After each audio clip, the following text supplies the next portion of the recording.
Hi, I'm Alice and this is Plant Slut. Today, well, I've had an idea and it involves this guy.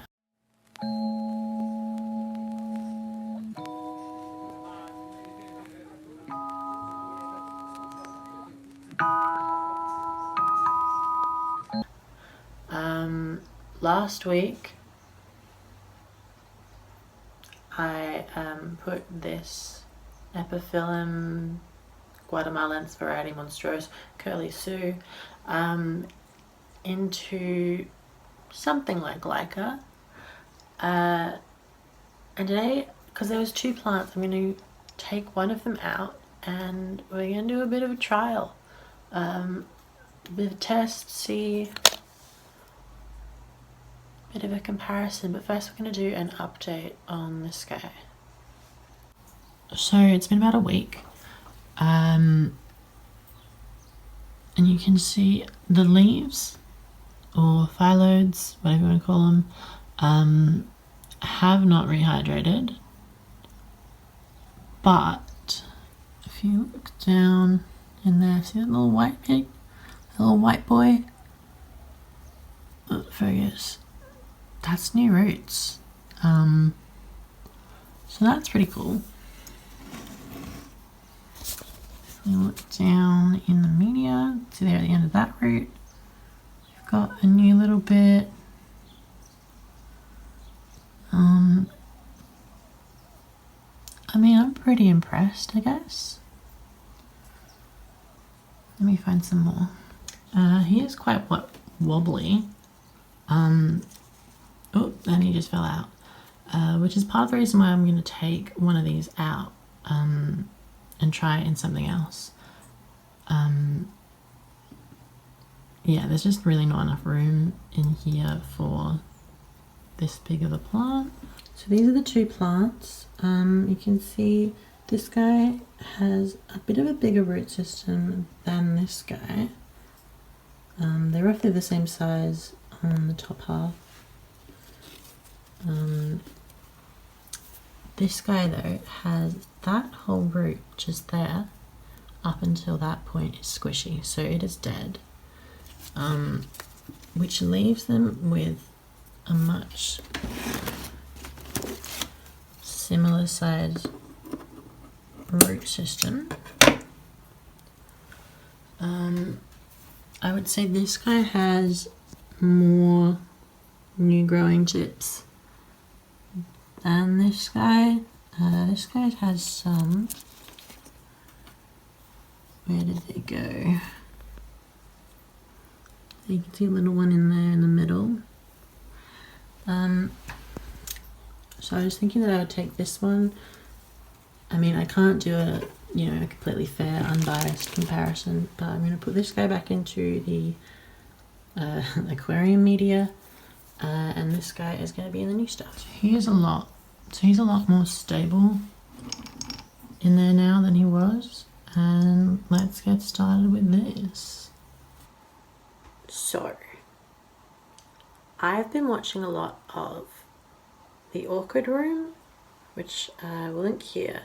Her name is Annabelle, I think, and she does a lot of inorganic and organic media trials for self-watering, and I think she's got a playlist, so I'll try and link to that, which is all really interesting. She's done all these different tests. She inspired me to try something for myself. I've mentioned in the last video that one thing that concerns me about LECA is its ability to make soil more alkaline, make the media more alkaline. She hasn't found that, I don't think, in her results, but scientifically the clay should be grabbing onto stuff. Anyway, now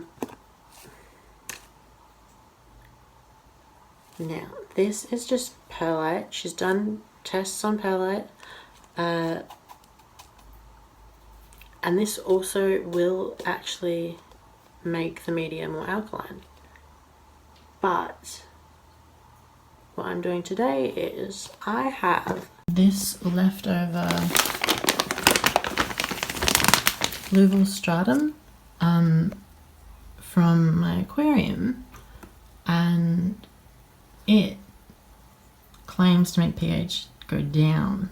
So I'm thinking that I'll do a mixture of this and perlite. Now I'm not saying you should go out and buy this, it's like kind of expensive, but I just wanted, you know, I had it lying around and I thought I would try this out, just to do a bit of a comparison between the LECA aquarium media and this other aquarium media. So I thought if I do a 50-50 mixture of this and perlite, then there'll be patches of the media that are alkaline and patches that are acidic, which means that nutrients that fall, that are easily absorbed at either of those pHs will, there'll be patches in the media where those can be absorbed.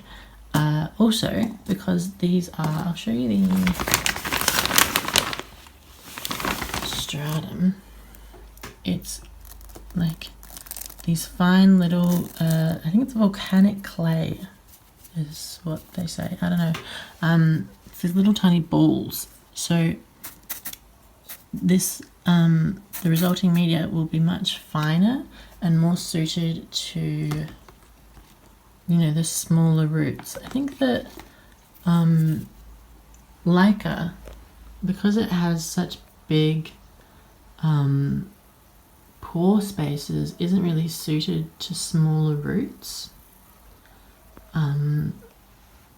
It's great for aroids, but you know, what about everything else? And I'm going to try with this. So yeah, do 50 of perlite.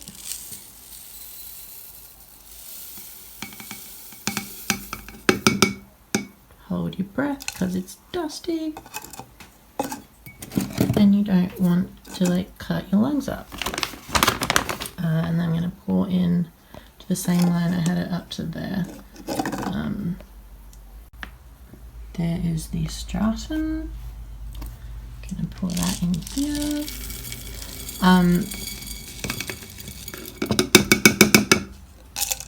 So I'm going to use this as the container to actually grow the plant in, and I'm just mixing in here. I know that that's a lot bigger, but I don't have anything as small as the other container. Look, I'm not going to pretend that I'm like an actual scientist person.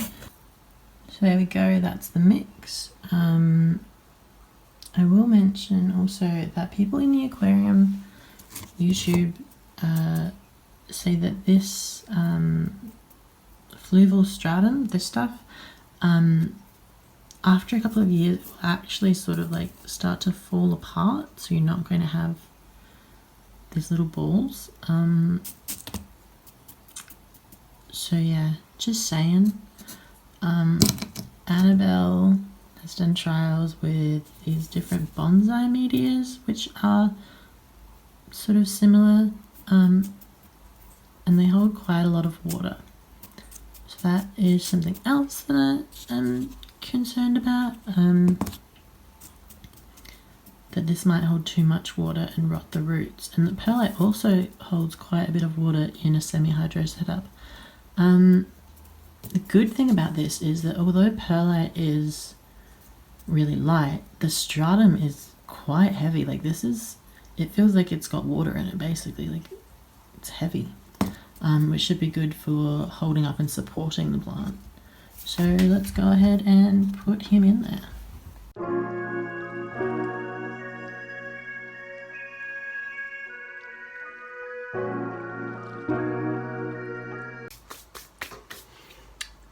And now I guess I'll put water in it to, you know, about the same level as the other one.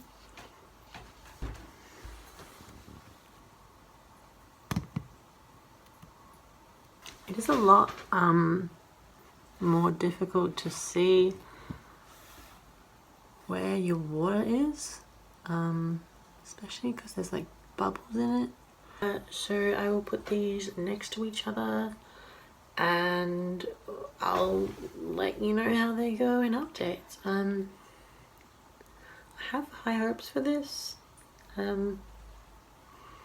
this would probably suffocate, you know, a philodendron, but hopefully there's enough air in there for this guy. Thanks for watching. Subscribe for updates. Comment below if you think I'm being dumb. Like. Bye.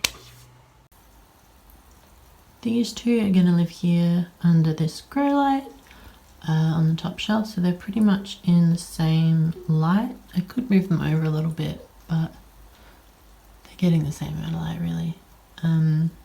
Yeah, that's where they're going to live.